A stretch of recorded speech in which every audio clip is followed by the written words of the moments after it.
Du lịch Hà Giang 3 ngày 2 đêm sẽ là thời gian lý tưởng để trải nghiệm vừa đủ vùng đất thơ mộng này. Việc lập ra một kế hoạch với lịch trình rõ ràng, chi phí phải chăng sẽ giúp chuyến đi của bạn trọn vẹn hơn. Hãy để Driving 4K giúp bạn có một lịch trình du lịch Hà Giang 3 ngày 2 đêm thật hoàn hảo nhé. Hà Giang luôn là một trong những điểm đến thu hút khách du lịch trong nước và ngoài nước. Người ta trở về hay mách nhau rằng Hà Giang đẹp tráng lệ bởi những bản làng hoang sơ, núi đá cao, dốc quanh co khúc khuỷu. Hà Giang đẹp rất thơ bởi quanh năm được tô vẽ các màu sắc rất khác nhau từ những loài hoa. Hoa tam giác mạch hồng ánh tím, hoa cải và những thửa ruộng bậc thang vàng ươm, hoa mai anh đào hồng phấn dịu dàng, hay là một Hà Giang với những người con đất Việt mộc mạc, giản dị và hiếu khách. Nếu bạn ở Hà Nội, bạn có thể liên hệ đặt trước vé xe ở các nhà xe như Bằng Phấn, Cầu Mè, Quang Nghị. Có cả xe giường nằm với giá 200.000 đồng một chiều, xe limousine với giá 300.000 đồng và xe cabin cung điện di động với giá từ 350.000 đồng mỗi người nhé. Xe xuất phát lúc 21 giờ tại phố cổ Hà Nội và đến thành phố Hà Giang lúc 4 giờ sáng. Vì vậy tầm 20 giờ 30 các bạn có mặt ở nhà xe để lên xe là hợp lý nhất. Xe sẽ dừng đón khách đã đặt vé trước tại một vài điểm như bến xe Giáp Bát, bến xe Mỹ Đình, cổng T1 sân bay Nội Bài. Vì vậy khi mua vé các bạn hãy tìm địa điểm phù hợp và đặt trước với nhân viên nhà xe nha. Xe khách sẽ đến thành phố Hà Giang lúc 4 giờ sáng và sẽ dừng tại một số cửa hàng cho thuê xe máy du khách đã đặt trước. Ở đây thường sắp xếp chỗ ở miễn phí cho mọi người nghỉ ngơi đến sáng, và khi trả xe cũng được lên tắm rửa, nghỉ ngơi chờ xe về. Tuy nhiên không phải địa điểm cho thuê xe máy nào cũng có dịch vụ này nên các bạn cần hỏi trước khi đặt thuê xe nhé. Đi du lịch Hà Giang 3 ngày 2 đêm nếu thuê xe số thì mức giá sẽ tầm 150.000 một ngày. Giá thuê xe này đã bao gồm mũ bảo hiểm, dây chun buộc hành lý, áo mưa, túi ni lông đựng ba lô. Hãy nhớ đi thử xem xe và phanh có hoạt động ổn định không trước khi ra khỏi nhà xe nha. Với những bạn không có bằng lái xe hoặc không tự tin vào tay lái của mình thì cũng đừng lo lắng. Tại Hà Giang luôn có các dịch vụ tour trọn gói có người đèo bằng xe máy để phục vụ du khách. Thông thường, các tour này sẽ có giá từ 3 triệu đồng mỗi người. Nếu như các khu du lịch khác, ta chỉ cần ở khu trung tâm và mỗi ngày sẽ đi ra mỗi hướng và tối lại trở về trung tâm. Nhưng Hà Giang lại khác, đến với Hà Giang chúng ta sẽ đi theo một vòng tròn dài khoảng 500 km. Mỗi một đêm sẽ ở một nơi khác nhau. Vì vậy các bạn đi xe máy thì chỉ nên mang theo ba lô. Chúng ta phải chẳng buộc hành lý của mình trong suốt hành trình luôn. Nếu mang vali thì buộc sẽ khó chặt, mà muốn buộc chặt thì méo vali.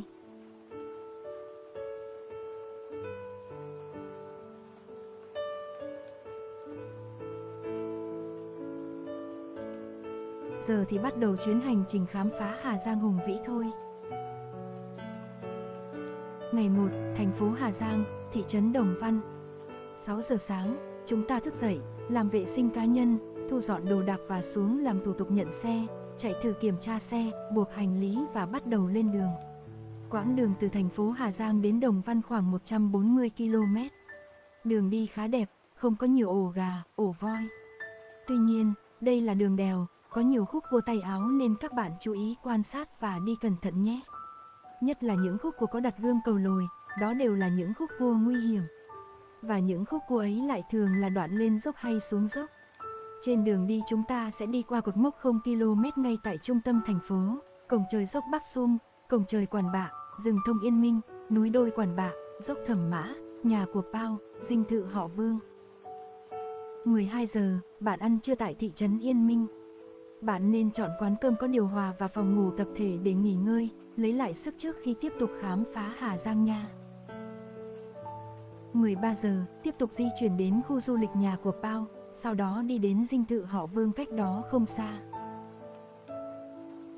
Nhà của Pao là một trong những điểm du lịch nổi tiếng nhất ở Hà Giang.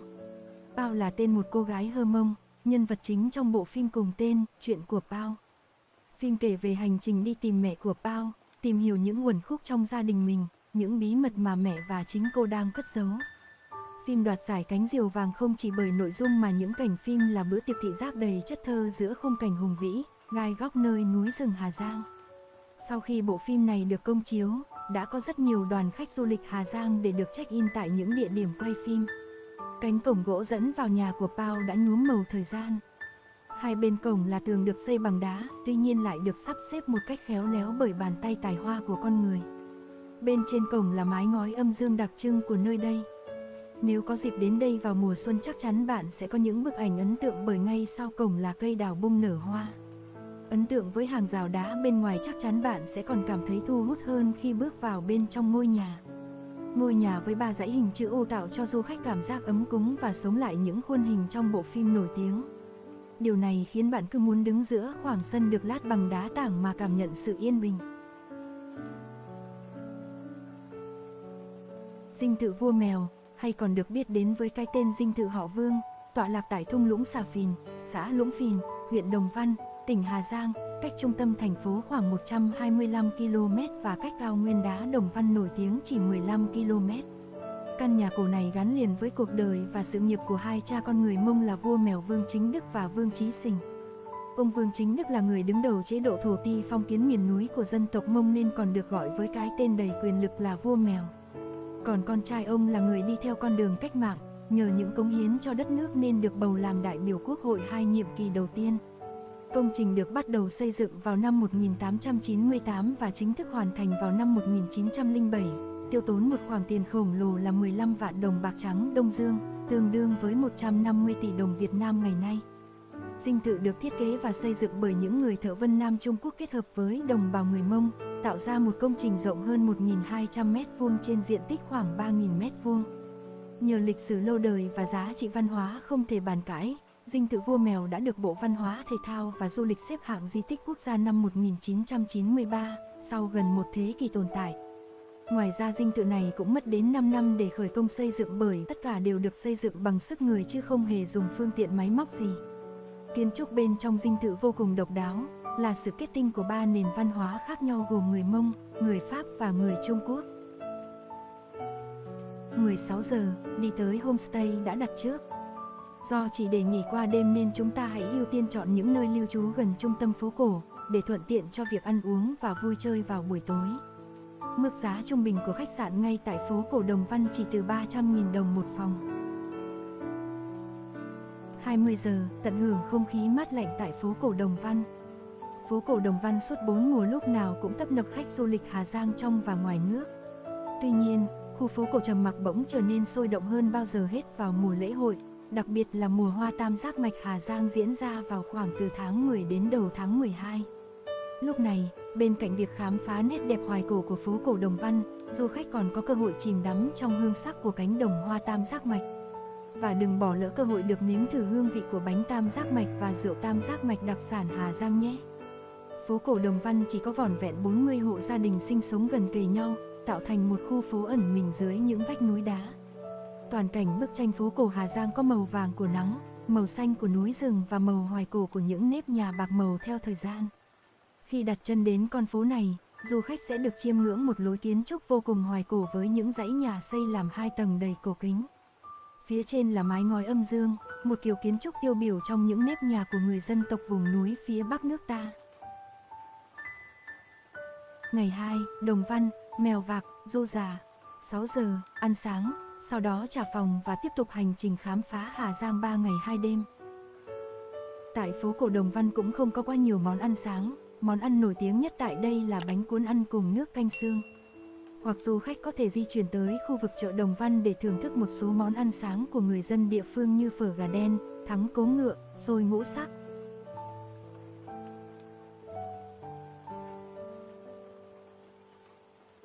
7 giờ, chinh phục đỉnh đèo Mã Pì Lèng hùng vĩ.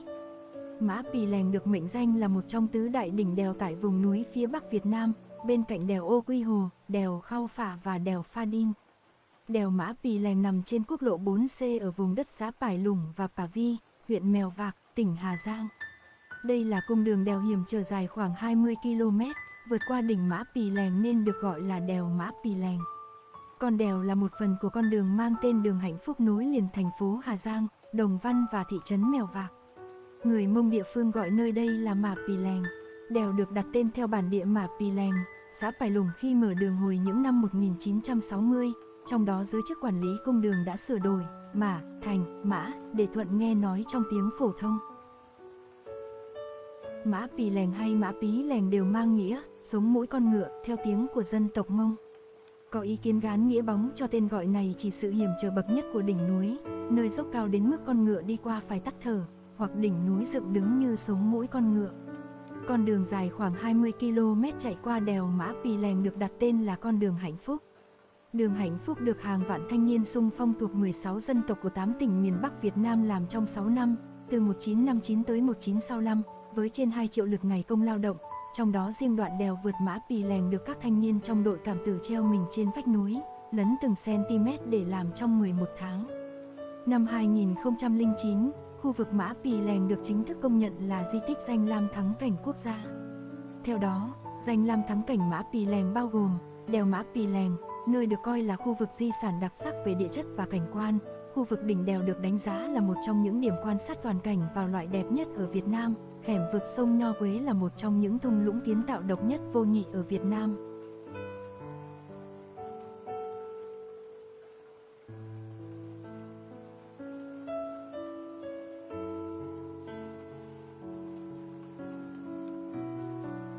Tám giờ, trải nghiệm chợ phiên Mèo Vạc.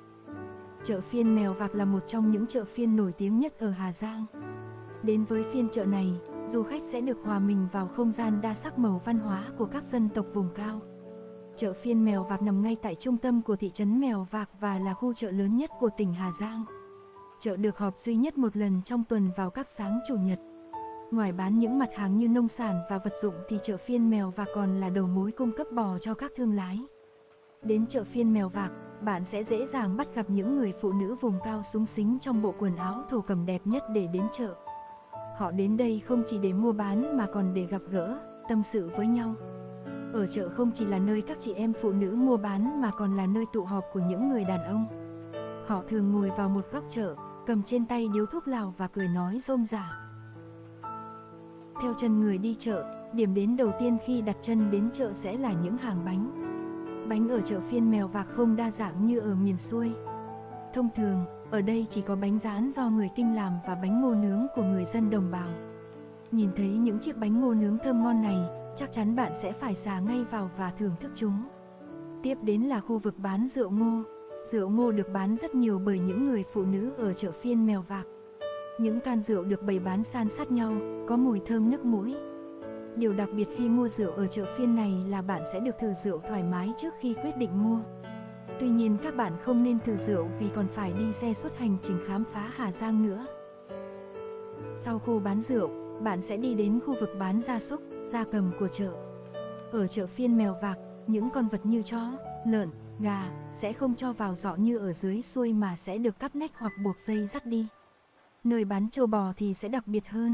Trên cổ những chú trâu, bò sẽ được đeo vào một chiếc lắc, sau đó đứng chờ người đến xem và chọn mua. Khu vực bán quần áo chắc chắn không làm bạn thất vọng. Những trang phục được dệt may thủ công với nhiều màu sắc sặc sỡ sẽ là một món quà lưu niệm khi đi về miền xuôi. Sau một hồi dạo bước tham quan, bạn nên ghé qua khu vực ẩm thực của chợ.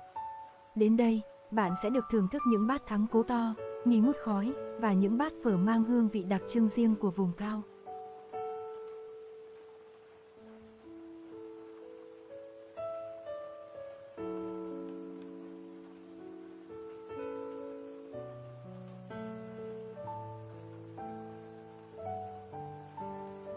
Mười giờ, di chuyển tới bến thuyền sông Nho Quế để ngắm nhìn hẻm vực tu sản và dòng sông màu xanh ngọc bích đẹp như tiên cảnh. Cùng với Mã Pì Lèng hiểm trở, sông Nho Quế đã trở thành huyền thoại, đi vào thơ ca và là một trong những biểu tượng của Hà Giang. Nho Quế là một trong những con sông đẹp nhất miền Hoa Đá Hà Giang. Từ trên cao nhìn xuống, dòng sông Nho Quế như sợi chỉ xanh lung linh bắc xuống từ trời, ẩn hiện giữa núi rừng Đại Ngàn Đông Bắc. Nằm dưới chân những ngọn núi Tai Mèo hiểm trở của Hà Giang, dòng sông Nho Quế quanh năm êm đềm chảy giữa những vách đá, tạo thành một đường biên giới màu xanh biếc giữa đèo Mã Pí Lèng và đường Săm Băn. Theo con đường hạnh phúc chạy song song với dòng sông Nho Quế, bạn sẽ khám phá được vẻ đẹp vừa hoang dại, vừa mãnh liệt nhưng cũng đầy dịu dàng của dòng sông màu ngọc này. Qua những khúc cua tay áo cùng loạt gành đá Tai Mèo lởm chởm, dòng sông cũng trở nên hiền hòa hơn. Không còn tiếng nước gào thét, tiếng gió rít khi lùa qua các vách đá, chỉ còn một dòng chảy êm đềm đầy những con thuyền xuôi trên dòng Nho Quế xanh biếc, mượt mà. Qua bao thế kỷ, sông Nho Quế vẫn mang màu xanh của mình tô điểm cho mảnh đất cao nguyên nơi địa đầu Tổ quốc. Dòng chảy lặng lẽ tạo nên dáng vẻ đất nước, trở thành nguồn sống của con người và vạn vật đôi bờ. Hùng Quan, Mã Pì Lèng và dòng Nho Quế xanh như ngọc gặp nhau tại con đường hạnh phúc trên cao nguyên đá Đồng Văn. Sông Nho Quế khi thì dữ dội, lúc lại dịu êm như bày tỏ tình yêu chan chứa, sâu lắng với thiên nhiên sơn cước mạn Đông Bắc. 11 giờ, thưởng thức bữa trưa triệu đô bên dòng sông Nho Quế huyền thoại. Thời gian gần đây, tại bên bờ sông Nho Quế có những quán ăn trưa phục vụ thực khách và cũng có cả những quán cà phê với view siêu đẹp tại đây. Nếu có nhu cầu, các bạn hãy dặn trước người lái thuyền khi về cho mình ghé vào các quán ăn nhé. 13 giờ, đi tới Bản Tiên Du Già. Là một nơi còn rất hoang sơ nên tại Du Già chỉ có các homestay của người dân bản địa. Mức giá một phòng riêng tại đây từ 300 tới 400.000 đồng.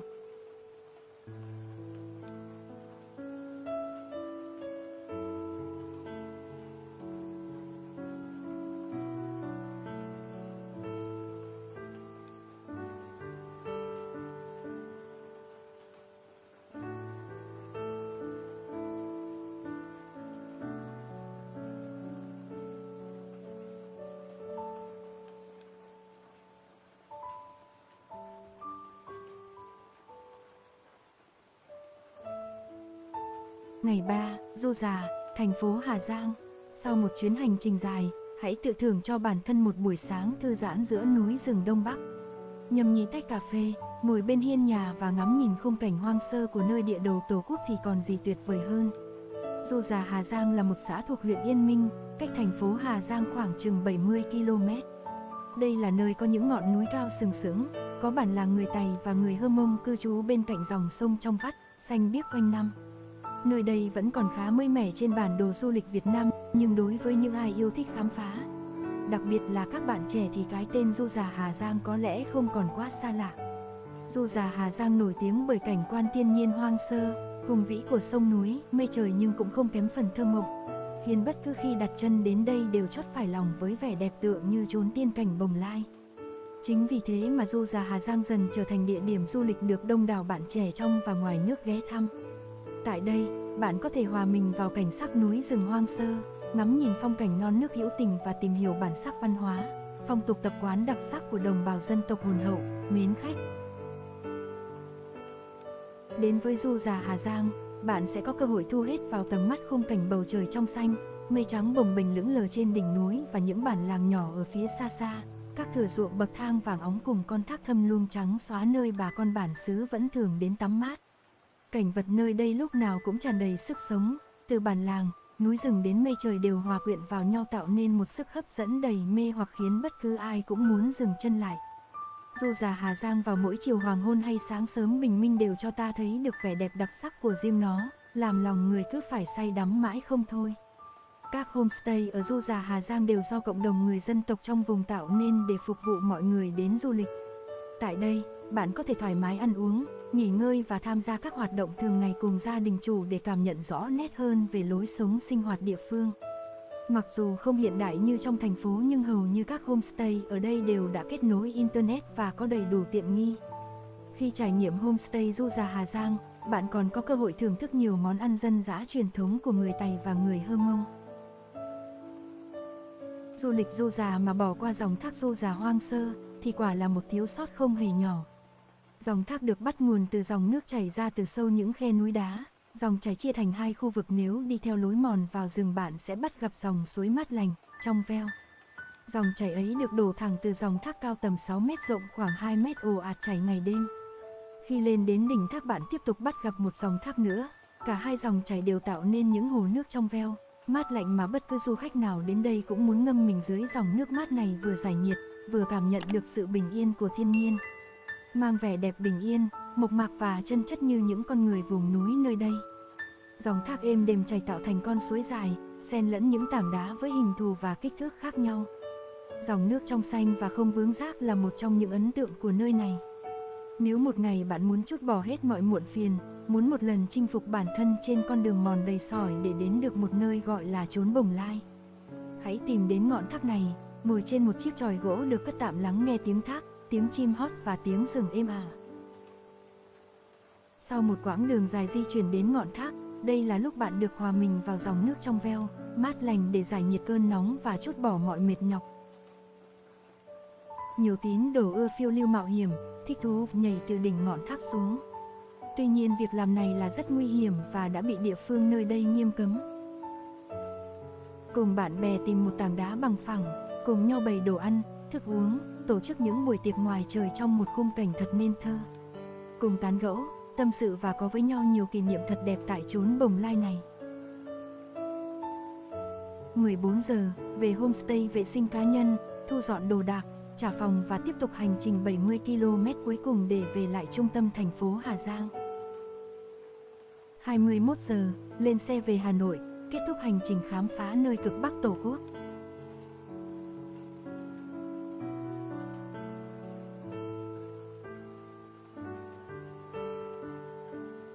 Cuối cùng chính là chi phí đi phượt Hà Giang 3 ngày 2 đêm tự túc nếu bạn đi theo nhóm nhỏ.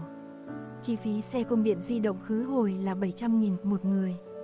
Khách sạn trong 2 ngày chỉ từ 300.000 mỗi người. Tiền thuê xe máy và đổ xăng khoảng 300.000 một người cho 3 ngày. Chi phí ăn uống khoảng 300.000 một ngày, tính ra là 900.000 cho một người trong 3 ngày 2 đêm. Vé vào cửa các điểm du lịch tại Hà Giang rất rẻ nên tổng cộng chỉ khoảng 50.000. Vé đi du thuyền trên sông Nho Quế là 120.000. Vậy tổng chi phí là chưa tới 2,5 triệu cho một người. Trên đây là bài chia sẻ kinh nghiệm du lịch Hà Giang 3 ngày 2 đêm từ A đến Z, giúp bạn khám phá trọn vẹn những vẻ đẹp độc đáo nơi đây. Hãy đến với Hà Giang để đắm mình vào không gian hùng vĩ và các phong tục tập quán nhiều màu sắc ngay nhé. Nếu thấy thông tin này hữu ích, hãy dành tặng kênh một lượt thích và hãy chia sẻ video này tới với những người bạn của mình để cùng lên kế hoạch cho chuyến du lịch sắp tới nhé. Đừng quên đăng ký kênh để xem thêm những video tiếp theo về du lịch Hà Giang cũng như các thành phố khác tại Việt Nam. Xin cảm ơn và hẹn gặp lại.